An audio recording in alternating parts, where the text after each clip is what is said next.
Bien, buenas tardes a todos. Vamos a resolver este problema correspondiente al capítulo número 2, que es la locomotora con dos carros. Voy a dar lectura al enunciado para luego pasar a resolver el problema. En este caso, se modela un tren de una locomotora y dos carros. Su modelo mecánico es el mostrado en la figura. Este modelo consta en tres masas, que representan la masa de la locomotora M mayúscula, y dos carros del tren de masa M minúscula. Además, existe entre cada uno de estos carros un sistema resorte-disipador de constante K y B respectivamente. Existe una fuerza F que representa el empuje desarrollado por la locomotora. Se define una coordenada X horizontal a partir de una posición fija y tres variables, X1, X2 y X3, que representan las posiciones de cada una de las masas en el sistema de coordenadas definido en el problema. La distancia de cero es la distancia entre dos carros consecutivos con los resortes en reposo. Bien. El problema es bastante directo de comprender. Se puede ver, ¿cierto? La locomotora de masa M mayúscula y los dos carritos de la masa M minúscula. Están unidos a través de este sistema de resorte amortiguador. X1, X2 y X3 corresponde a la posición de cada una de las masas, ¿cierto? M mayúscula, M minúscula y las dos M minúsculas del problema. Y se puede ver, ¿cierto? Una fuerza F, que es la fuerza motora o tractora, ¿verdad? Del sistema. Se considera además también un L0, que corresponde a la distancia que hay entre un carro y el siguiente, o entre un carro y la masa, cuando los resortes están en reposo. ¿Sí? Entonces, ya con toda esa información a la vista, es posible comenzar la modelación dinámica del problema. ¿Sí? Que como lo hemos hecho en otros problemas de tipo mecánico, se hace a través del diagrama de cuerpo libre. ¿Ok? Por lo tanto, partamos haciendo efectivamente el diagrama de cuerpo libre, primeramente para la masa M mayúscula. ¿Ok? Entonces, mirando la masa M mayúscula, digo, que corresponde a la locomotora, es fácil entender que la fuerza F es hacia la derecha, el gráfico lo dice, o el diagrama lo dice. Y hay que entonces establecer hacia dónde van las fuerzas de los disipadores, o del disipador y del resorte. En este ejercicio, no es difícil poder identificar que ambas fuerzas son provenientes de elementos pasivos, por lo tanto, van contrarias al movimiento. Luego, si el movimiento se ha definido como positivo hacia la derecha, entonces naturalmente las fuerzas tanto del amortiguador FB como del resorte FK son hacia la izquierda. ¿Por qué son hacia la izquierda? Porque son o van en sentido contrario al movimiento. Ahora bien, se estarán ustedes preguntando algunos, ¿qué ocurre con la fuerza de roce? ¿Será necesaria considerarla en el modelo? Y la respuesta es no, porque la fuerza de roce, como lo hemos conversado en ejemplos anteriores, es proporcional a la velocidad del elemento. Es decir, la fuerza de roce se modela exactamente igual que un amortiguador. Luego el roce, si ustedes quisieran incluirlos en el modelo, no sería más que un amortiguador adicional conectado entre las masas. ¿Sí? Pero como ya existe un amortiguador, en realidad tener dos amortiguadores, tener uno es exactamente lo mismo. Podemos decir que el efecto de ese roce está integrado o viene de alguna manera implícito en el amortiguador que está conectado entre las masas. ¿Sí? En efecto, muchas veces ustedes van a ver amortiguadores en los modelos, pero no necesariamente el amortiguador es un elemento físico que se conecta en el sistema, sino que está ahí simplemente para representar el roce. Por lo tanto, cada vez que hay un amortiguador, el roce de alguna manera está ya representado, ya sea indirectamente en el amortiguador existente o derechamente porque no existe un amortiguador y se pone ahí solamente para efectos de modelación. ¿Ok? Por lo tanto, en este caso no es necesario agregar el roce porque ya está agregado, está incorporado en el valor del amortiguador. ¿Sí? Ok, eso es una práctica común que la vamos a encontrar muchas veces en los sistemas que desarrollamos. Perfecto, tenemos entonces el diagrama cuerpo libre de la masa M en el eje horizontal. ¿Qué pasa en el eje vertical? ¿Qué pasa con el peso y con la fuerza normal? El peso cancela a la fuerza normal, por lo tanto, desde el punto de vista dinámico, en el eje vertical no hay interés en resolverlo, en desarrollarlo, porque no hay una ecuación dinámica que lo describa. Por lo tanto, no se integra en el modelo. ¿Ok? Derechamente no se agrega porque simplemente va a complejizar el modelo en forma innecesaria. Eso, por cierto, para todas las masas del sistema. Súper. Entonces ahora hacemos lo mismo para la masa o para la primera masa M pequeña. ¿Ok? Súper. Haciendo un diagrama cuerpo libre para la siguiente masa, que sería esta masita que ustedes ven aquí. Esta masita que ustedes ven aquí. Habría que hacer exactamente lo mismo, identificar cuáles son las fuerzas que están presentes en esa masa. Luego, rápidamente nosotros podemos decir que por principio de acción y reacción, hay dos fuerzas que se efectúan sobre esa masa, que son las mismas FD y FK que estaban presentes en la locomotora. ¿Sí? Eso básicamente por el principio de acción y reacción, ¿cierto? La misma fuerza que ejerce el amortiguador sobre la masa M es la misma fuerza por este principio, ¿verdad?, de acción y reacción que se ejerce sobre la masa M minúscula. ¿Vale? Y esas son las fuerzas que van derechamente empujando la masa M hacia la derecha, y existirán otras dos fuerzas que son las fuerzas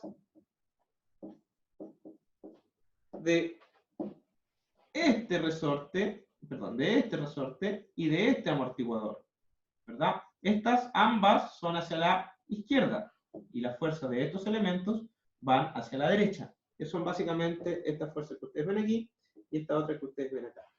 Ahora bien, ¿esas fuerzas son iguales? ¿Tienen igual magnitud? Porque los elementos son los mismos, ¿cierto? Tienen el mismo B, tienen el mismo K. Y si esas fuerzas son iguales, entonces la sumatoria de fuerza es 0. Y si la sumatoria de fuerza es 0, entonces el cuerpo no se mueve. Luego, esas fuerzas, para que exista movimiento, no son iguales. De hecho, no son iguales. Porque que los resortes sean iguales, que tengan las mismas constantes, K, que los amortiguadores sean iguales, que tengan las mismas constantes V, no significa, no implica que las fuerzas que se ejercen sobre la masa M sean iguales. En efecto, no lo son. ¿Ok? Por lo tanto, hay que hacer la distinción, y aquí si quieren le podemos colocar FB1, FK1, 1, 1, 2, 2. Para hacer la distinción que efectivamente son fuerzas que son distintas. Luego, cuando hagamos ya la matemática, se van a dar cuenta, digamos, de forma evidente y explícita que efectivamente no son iguales. ¿Ok? Y finalmente queda la última masita, donde nuevamente por principio de acción y reacción está la fuerza del amortiguador, digo, y del resorte. En este caso sería la fuerza número 2, porque corresponden a estos elementos que ustedes ven aquí, ¿cierto? A estos elementos que ustedes ven aquí, B y K. B y K corresponden a la fuerza número 1, estos dos de acá, y esto a la fuerza número 2, FB2 y FK2. Ok, ¿estamos? Súper. Haciendo entonces ese diagrama de cuerpo libre, estamos en condiciones derechamente de plantear las ecuaciones del sistema. ¿Ok? Ahora, para poder verlo de mejor forma, voy a cambiar la pizarrita. Vamos a ver si es que esto me lo permite. A ver. Súper. Estupendo. Ahí tenemos la pizarra blanca, que nos va a permitir entonces encontrar las ecuaciones de las distintas masas de elementos que componen este sistema. Entonces, partiendo por la masa M mayúscula, si recuerdan el diagrama cuerpo libre que acabamos de desarrollar, podemos establecer que F es igual a FB1 más FK1, ¿cierto? Perdón, vamos a borrar aquí porque no es lo que quería escribir. No es igual, sino que hay que usar la segunda ley de Newton, ¿cierto? Me está echando la cartera la segunda ley de Newton. Entonces, eso menos eso es igual a M por A. ¿Correcto? Ahí sí. Ahí sí. Entonces, tenemos que la fuerza F menos la fuerza del amortiguador. La fuerza del amortiguador. Ustedes saben que el amortiguador se modela proporcional a la velocidad. ¿Sí? Entonces tenemos que esto es V por la velocidad de la locomotora. Y la velocidad de la locomotora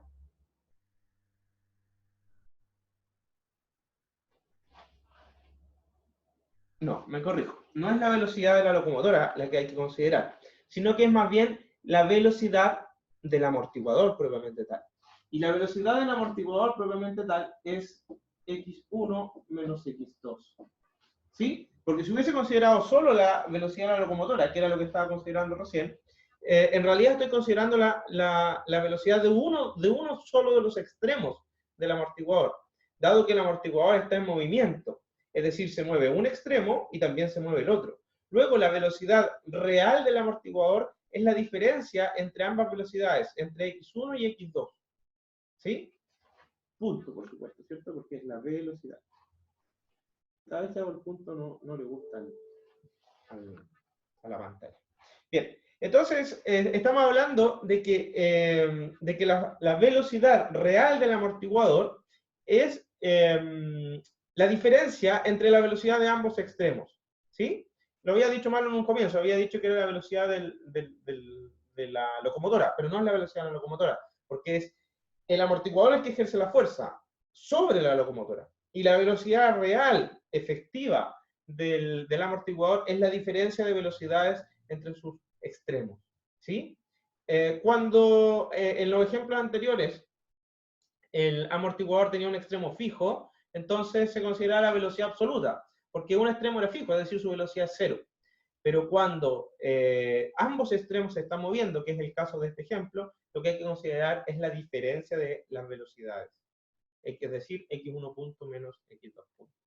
¿Sí? Siguiendo esa misma lógica, entonces, para el resorte hay que hacer exactamente lo mismo, x1 menos x2.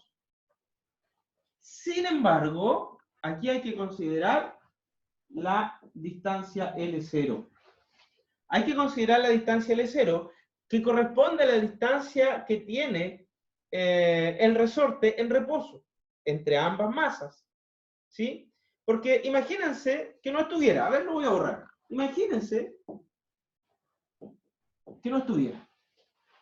¿Qué estamos diciendo? Estamos diciendo que la fuerza del resorte, digo, es cero, ¿cuándo? ¿En qué circunstancia? Estamos diciendo que la fuerza de este resorte sería cero cuando x1, sí, bien digo, menos x2 sea cero. Es decir, cuando x1 sea igual a x2. Lo que físicamente corresponde a que la locomotora con el carro estén en la misma posición, es decir, estén pegaditos, pegaditos, pegaditos. Físicamente, la fuerza del resorte en esa circunstancia no es cero. Por el contrario, es máximo. Porque el resorte está comprimido, comprimido, comprimido, comprimido. Por lo tanto, esa ecuación que ustedes están viendo en la pizarra no representa realmente a cómo se comporta el resorte. Que si bien es cierto, hay que considerar la diferencia de posiciones, entre sus extremos, no solo eso es suficiente. Hay que considerar además la distancia con el resorte en reposo. Y eso se consigue haciendo o incorporando ese término adicional.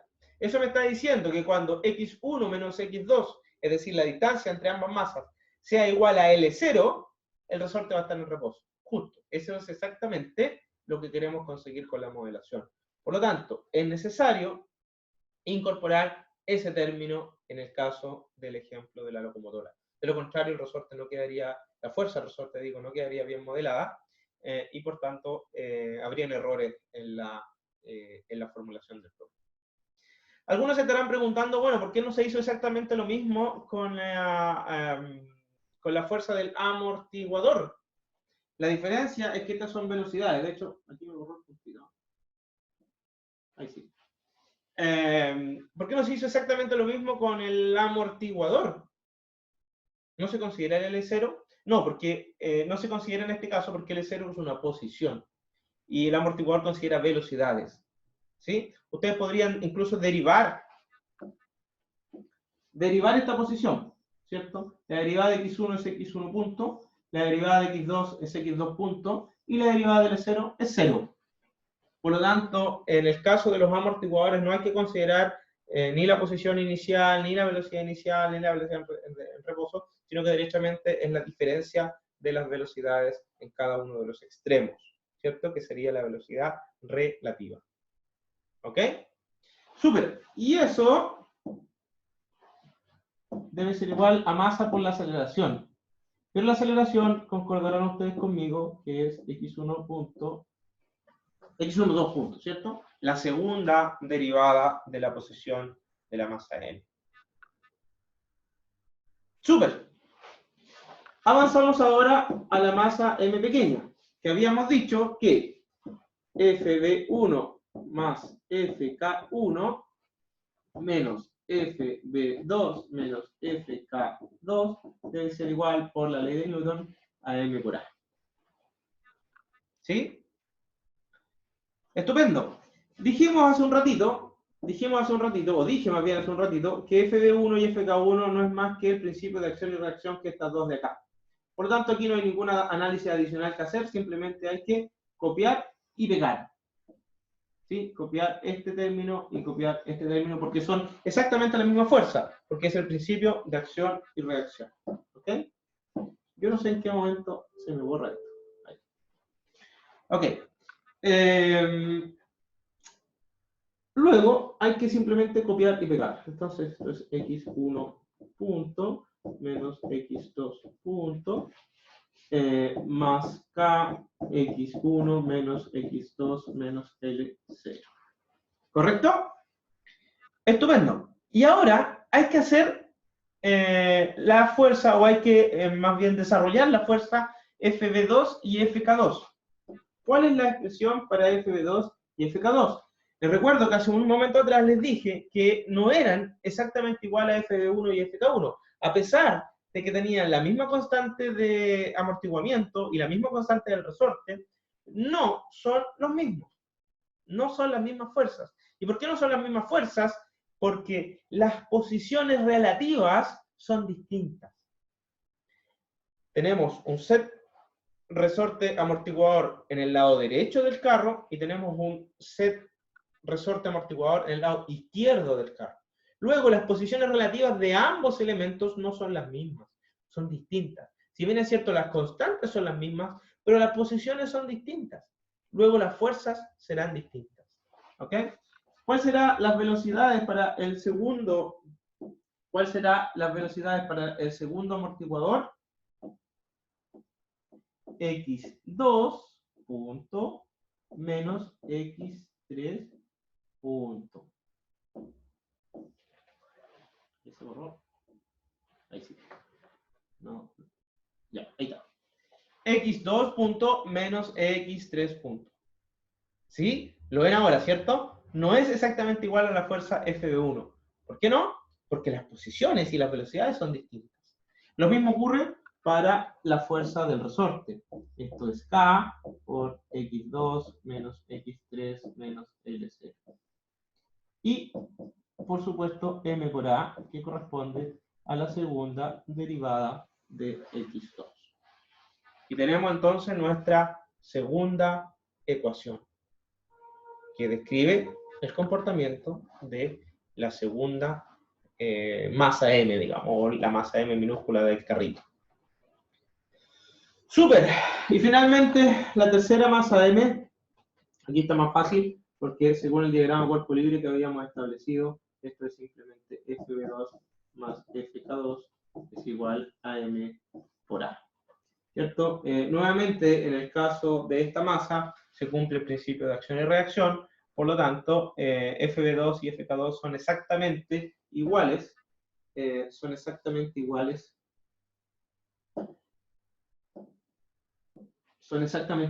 a esta expresión y a esta expresión, que corresponden derechamente a esa fuerza y a esa raíz. ¿Ok? Entonces, lo único que tengo que hacer es recopiarlo, es decir, B por x2 menos x3 punto más k x1 menos x2 menos L0. Y eso es igual a m por a, donde la aceleración en este caso es la segunda derivada de, segunda derivada de x3. ¡Voilà! Tenemos nuestro modelo dinámico de la locomotora y sus dos carritos.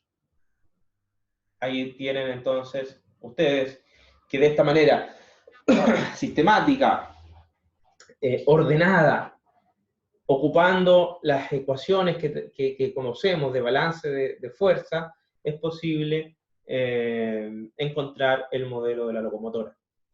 La idea de estos ejemplos en general no es resolverlos puntualmente, sino que más bien dar directrices generales respecto de cómo resolver sistemas dinámicos, particularmente en este caso sistemas mecánicos.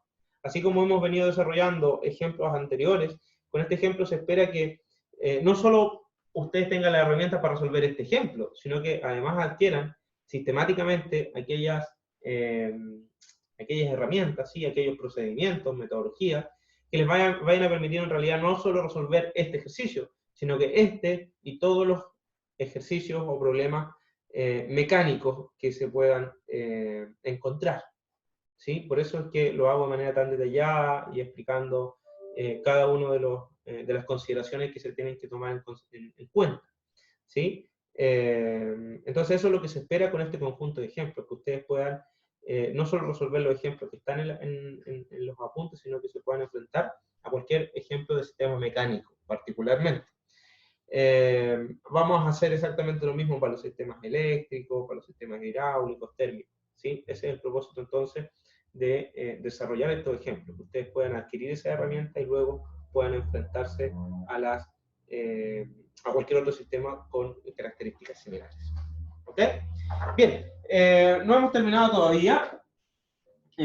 Aquí pueden ver cómo hice el desarrollo paso a paso, no obstante en el apunte mismo, y ya me voy a salir de aquí porque esto se va a borrar. En el apunte mismo pueden encontrar derechamente lo mismo que hemos ya conversado, ¿ok? Que son las mismas tres ecuaciones que yo les escribí en la pizarra, ¿sí? Tenemos entonces la ecuación de la masa m mayúscula, ¿sí? Tenemos la ecuación de la primera m minúscula y la tercera, o la segunda más bien, m minúscula, ¿sí? Aquí está lo que yo denominé el FB1 y el FK1. Aquí está lo que yo denominé, ¿cierto?, el FK1 y el FB1.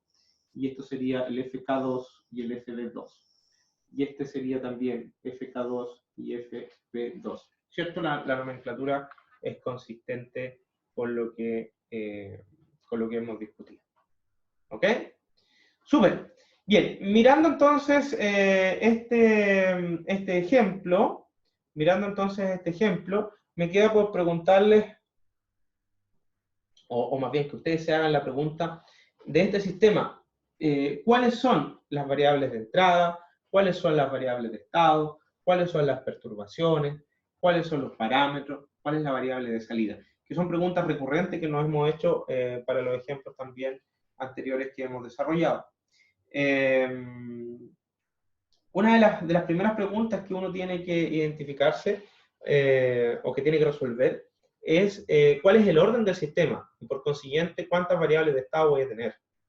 ¿Sí? Entonces rápidamente mirando el sistema de ecuaciones resultante, el orden del sistema es de orden 6.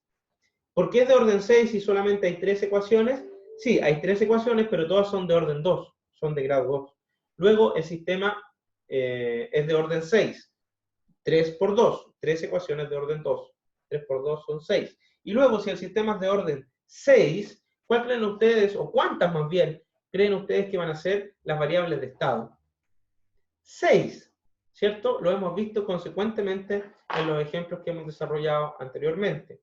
Hay 6 variables de estado porque el sistema es de orden 6 y se puede modelar con 6 ecuaciones de estado, ¿sí? Luego, podemos decir que esas 6 variables de estado son las 3 posiciones de las 3 masas y las 3 velocidades de las 3 masas, ¿cierto? Posición 1, posición 2, posición 3, velocidad 1, velocidad 2 y velocidad 3. Y tenemos entonces las 6 variables de estado del sistema que van a permitir modelar apropiadamente este sistema, ¿sí? Bien, entrada. ¿Cuál creen ustedes que es la entrada del sistema? Parece ser bastante simple y evidente, de hecho estaba puesta ahí. La entrada de la fuerza F, ¿cierto? Porque es una variable externa, actúa desde el exterior, se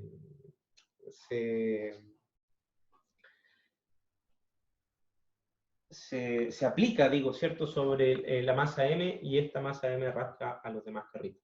Luego, cumple con todas las características que requiere una entrada. Perturbaciones no hay, porque dijimos que el roce, bueno, el roce nunca es una perturbación porque siempre es interno, ¿sí? Pero no hemos dicho nada, por ejemplo, de la velocidad del viento, si hay alguna curva, una pendiente, no hemos dicho nada de eso y tampoco está en las ecuaciones, por lo tanto, no podemos establecer que exista una perturbación. ¿Qué me queda? Variable de salida. La respuesta siempre aquí es depende. Depende del objetivo de estudio, ¿cierto? Me podría interesar la velocidad de alguna masa en particular, me podría interesar la posición de alguna masa en particular, la energía cinética, por ejemplo, me podría incluso interesar la diferencia de posición entre ambas masas, para que no choquen, ¿cierto? Es posible entonces que esa sea una de las variables de interés y por tanto la salida del sistema.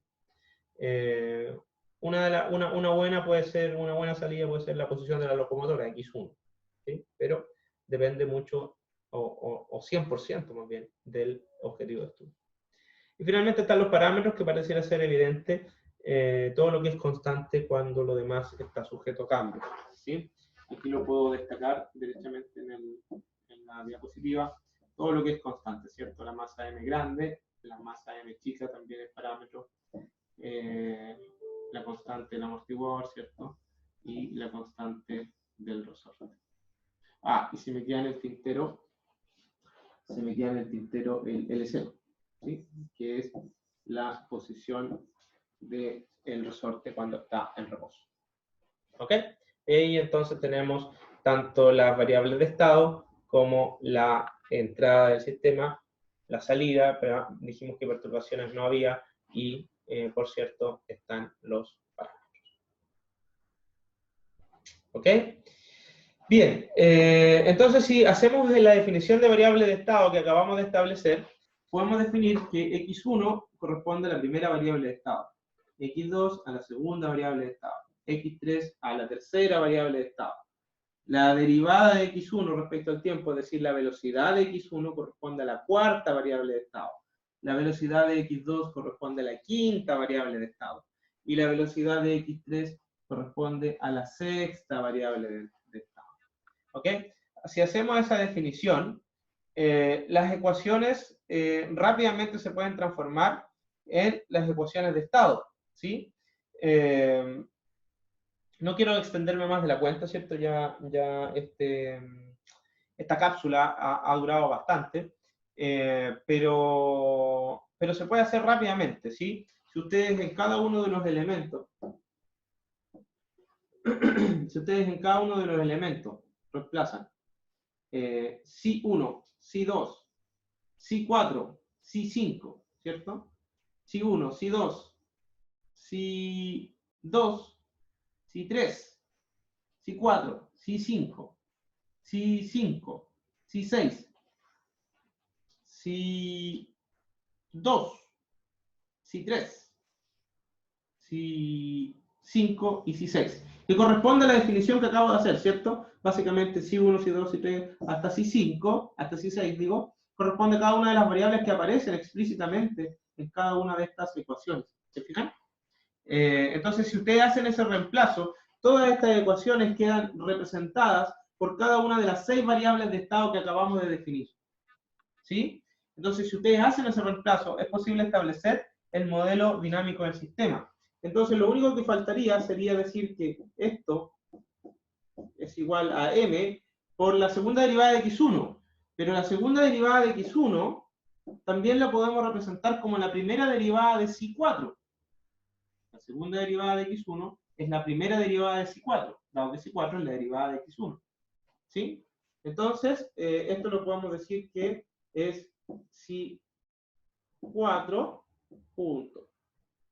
Haciendo la misma lógica, la segunda ecuación corresponde a la segunda derivada de x2, pero la segunda derivada de x2 no es más que la primera derivada de psi5. Por lo tanto, esto es psi5 punto. Y finalmente, usando la misma lógica, esto sería la primera derivada de psi6. Y ahí tienen entonces las 3 ecuaciones en variables de estado que andan buscando. Las 3 ecuaciones en variables de estado que andaban buscando. Pero, profe, no andábamos buscando 3 ecuaciones, andábamos buscando 6 ecuaciones. ¿Qué pasa con la ecuación psi1 punto, la ecuación psi2 punto y la ecuación psi3 punto? Bueno, eso está claramente definido en su definición de variables de estado. Psi1 punto no es más que psi4. Psi2 punto no es más que psi5. Y psi3 punto no es más que psi6. Por lo tanto, ahí tienen su set de 6 ecuaciones de estado. La primera derivada de la primera variable de estado, la primera derivada de la segunda variable de estado, la tercera derivada de la tercera variable de estado, la tercera variable de estado, la derivada de la cuarta, la derivada de la quinta y la derivada de la sexta variable de estado. ¿Ok?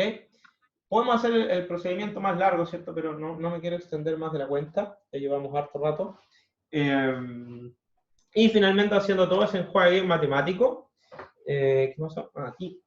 Haciendo todo ese enjuague matemático, finalmente se puede llegar a una representación en variable de estado como la que ustedes ven ahí. Esto permite obtener una representación como esta, ¿cierto? X punto es igual a A por X más B por U. Y en este caso, al igual como lo establecimos antes, en los ejemplos anteriores aparece una matriz de coeficientes constantes, gamma, que contiene básicamente el coeficiente L0, que queda de alguna forma descolgado del resto de las ecuaciones. ¿Ok? Y eso les va a permitir encontrar la representación en variables de estado de este sistema, haciendo este procedimiento simple, sistemático. Digo simple porque en realidad es simple. El problema es que es largo, digamos, ¿cierto? Son 6 ecuaciones de estado, pero no tiene mayor complejidad poder encontrar las ecuaciones que lo describen. Como se fijan, las 3 últimas ecuaciones es donde está realmente toda la información ahí completa, y las 3 primeras son básicamente las ecuaciones que yo anoté ahora último aquí en esta parte, digamos, ¿cierto? Estas dan cuenta de las 3 primeras ecuaciones de la matriz, y esta de las 3 segundas, ¿cierto? De las 3 segundas ecuaciones, ¿cierto? O sea, estas 3 corresponden a la primera derivada de la primera variable de estado, de la segunda variable de estado, de la tercera, de la cuarta, de la quinta y de la sexta. ¿Sí? Y por cierto, la entrada U aparecía solamente en la definición de la derivada de la cuarta variable de estado. ¿Se fijan? El resto, la entrada no aparece explícitamente, solamente la entrada del sistema aparece en esta ecuación.